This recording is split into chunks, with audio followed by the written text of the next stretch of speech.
Hey guys, Peter here to tell you about the latest from Novelists, Coda, out May 16th on Novamarks.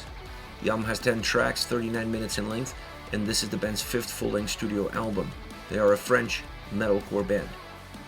When it comes to the design of this record, the album is pretty much straightforward. At least straightforward in terms of how you're going to engage with it and how you're going to perceive these songs. Completely driven by the individual sound on each and every single track. A very versatile record from that approach. It comes across modern, it feels modern, and it plays itself almost like a playlist. It doesn't have that overall arch of an album experience, but rather has the individuality of the songs come into the forefront. I think this works really well for the band and for the fans of the band and genre. Now, once you get into that sound, the album has great production, and I think you can only achieve a record with this more modern metalcore progressive sound with great production behind it, enhancing all the right pieces, all the right elements, bringing the quality of the sound to a very top level, creating a very crisp, a very clean experience on the record. Even on the songs that have a little bit more heaviness, that have a little bit more bite, still those songs never lose control, they never lose themselves, they always have a sense of a nucleus, and that is true with every single song on this album. I feel like this is a record that really drives itself through the diversity of guitar sound execution, the texture and richness that comes along with it.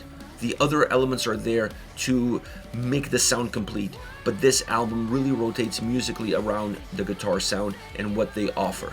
Either be the more progressive elements, the more modern metalcore elements, the more groovy elements, everything about the guitars on this album really jumps out and screams out for your attention. It's an album that's driven by it, impacted by it, and is pretty much circling around it. It's just a very guitar-focused record from that perspective, but not necessarily following patterns, and that's also an element of versatility. You cannot listen to this record and tell me that the first song sounds like the second song, or that the guitars sound very similar on a track-by-track basis. This album sounds very individualistic, even when it comes to the guitar sound. Sure, you can find some red points to connect the red line all the way through, to connect the dots, if you will, and see where these songs kind of all belong together. But it's a lot less about that, and it's more about bringing this modern production into the forefront, letting the guitars drive the sound, drive the experience with different textures, different sounds, different influences, if you will, and then have that be the main focal point on each and every single song. And I think this album, from that standpoint, really delivers. Now, you can talk about the drums and bass. They play an important role, of course, but I really felt like the drums were pushed back a little bit, almost held back, in order to give the guitars that more room to breathe, that more room to maneuver. And the same could be said for the bass. The bass does pop here and there, but not in a way that creates a distinct fingerprint on what this record is all about. You're gonna notice it on some tracks, adding a little bit to the atmosphere of the album, to the atmosphere of the song, but not necessarily coming into the forefront, because that room is taken by the overall guitar sound and the execution of those same guitars. Now, once you get into the vocal performance, that's where things went different on this record, with now Camille as the lead singer. She delivers a great performance because she has the right voice, the right emotion to really transmit the power, the meaning of the lyrics, and then combine those with the power and the meaning of the sound behind them. I thought her delivery throughout the record, very emotional, very grounded. A few times she brings in her harsh vocals and delivers a little bit more aggression, a little bit more intensity. And I think the only element of this album that perhaps could have been better is that those harsh vocals. I think they were underutilized throughout the entire album. There was room for more of it, not necessarily a full song, not necessarily long stints, but this album feels so emotional at every single turn that sometimes anger, intensity is the best way to put those emotions forward. And I felt that at times she was too controlled. She used too much of her singing voice instead of letting go a little bit and almost become slightly unhinged.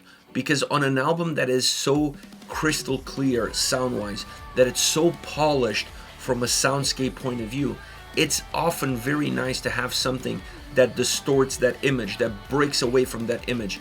And if you're going to have the sound very concise from that clean production standpoint, the only other element that you can infuse some chaos into the record is with the vocals, by using some harsh vocals, some screaming vocals. So they were used throughout this record, but in my opinion, once again, we could have used a lot more of it in order to convey that message a little bit better. It would have made the album also more dynamic vocally than what it currently is. I think the album at times vocally drops down too much into that emotion, and it allows that emotion to kind of take over, and you almost become numb to it. The performance at times becomes numb through it, and the listener will feel numb from it. So this to me is something that they can definitely change going forward, because her range is there, her delivery is there. She is a great vocalist, and she really showcases a lot of her capabilities and abilities on this album. I think you just have to let that emotion free a little bit more, flow a little bit better, and not be afraid of not sounding exactly perfect on every single note, on every single line. Allow for some of that to go astray, so that the quality and concentration of that same quality in the sound stays untouched, but you have something else in order to create more of a divergent element from it, more of a yin to a yang, if you will.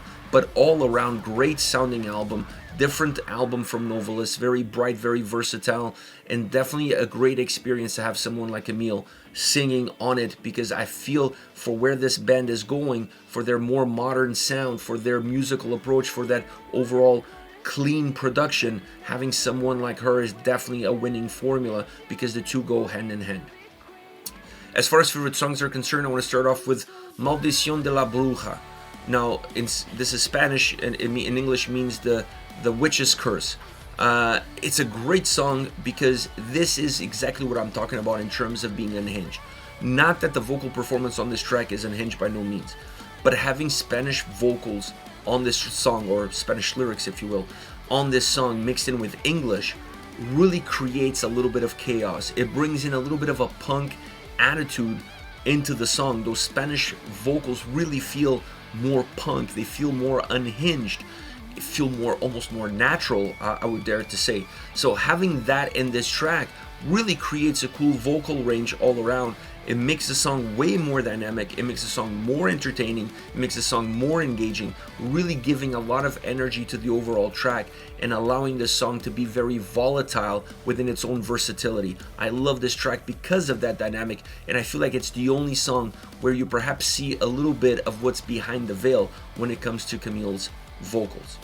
Next we have In Heaven, and this would be, in my opinion, a ballad. It's a metalcore ballad, if you will. It's a very melodic, melancholic song. I love the electronic backdrop of the track because it emphasizes that mood, that energy, that atmosphere, do I dare to say. And it's a great track because it has a great mixture of sound and vocals together that create that ballad-like experience from beginning to end. Still a track that has a heavy presence of guitar sound, very guitar focused, even influencing some of the heavier moments with a little bit more bite on the guitar sound. But it's a track that while it has those moments, it's always driven, it's always controlled by the vocal performance. Very organic to a certain degree, very emotional, and that is definitely a calling card of In Heaven, the emotional vocal performance throughout. Last but definitely not least, CRC. This is a short track, very compact track, and being compact allows them to pack a lot of aggression, a lot of intensity in it, both musically and vocally with harsh vocals, screaming vocals, really creating more of an edgy song, and then musically matching that same energy, that same vibe. So it's a track that really feels in your face. Like I said, very short, feeling more like a punk style track, but still with a lot of metalcore elements and still with great production behind it. Just a little bit more intense and a little bit more aggressive in a short period of time, packing a lot in a very short period of time, and that adds to the overall aggression and intensity that the song already has, because there's no breaks, there's no point for you to slow down. It's always pedal to the metal from beginning all the way to the end, and I love that kind of energy. I love that more intense, in your face, more direct approach on an album that at times really navigates through its songs. So this track really helps that more straightforward approach that you always need to counterbalance a record that has this sort of versatility to it. This is it, Novelists with Coda, out May 16th on Novamarks. Let me know your thoughts on the band, on the singles. Hit me up in the comment section. I'll be seeing your comments, responding to them, and watching what you have to say, and I hope you guys catch me on my next video. Take care, guys.